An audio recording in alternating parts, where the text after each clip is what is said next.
how are we expecting the crypto assets, the crypto markets to trade, given this renewed pressure that we're seeing early in the Asian session?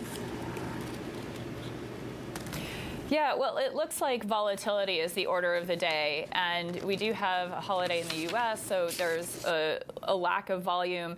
And Saturday afternoon, Asia time, just the bottom fell out, and Bitcoin went below that 20,000 level. You know, it's rallied since then, but when you have something going from, say, 18,000 to 20,000 and back and forth, it really looks like it's going to be bouncing around for a while, and probably on thin liquidity, at least in the next day or so.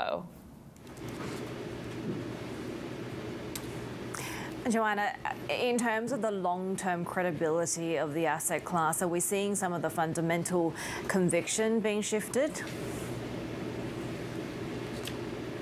Definitely. You are seeing a lot of people questioning what's going on and questioning all the counterparty risk that's really going around the system. You know, things like Celsius freezing withdrawals, they just put out a statement very recently saying that this is going to take some time to resolve. You know, just all these different things where people thought, you know, they had something under control, and there might have been a lot more risk in the pipeline than people thought.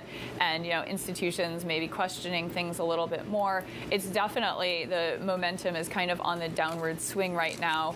But then you still have people saying, we're building on this, we're going to make it work. It's just figuring it out in the long term. So, you know, 3 to 5 years down the road, it might be a different story. But right now, it's definitely a tough time for crypto. Yeah, or anything related to it. We're seeing that many DeFi apps are facing massive liquidations of collateral as well. So, Joanna, tell us a little bit about some of the crises that we're seeing in this space. We have talked about Celsius, the holding of withdrawals. There seems to be a broader concern that there might be some macro risks, some systemic risks in this sector.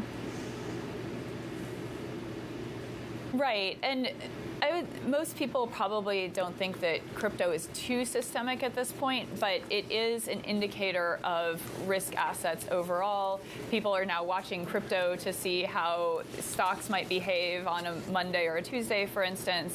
And, you know, when somebody had a big position in crypto and they, say, get liquidated or are having a tough time with it, they might be struggling in other areas as well. So, you know, will it take down the financial system on its own? I mean, that's a little bit extreme to say, but it's definitely, it is not a great signal for risk assets more generally.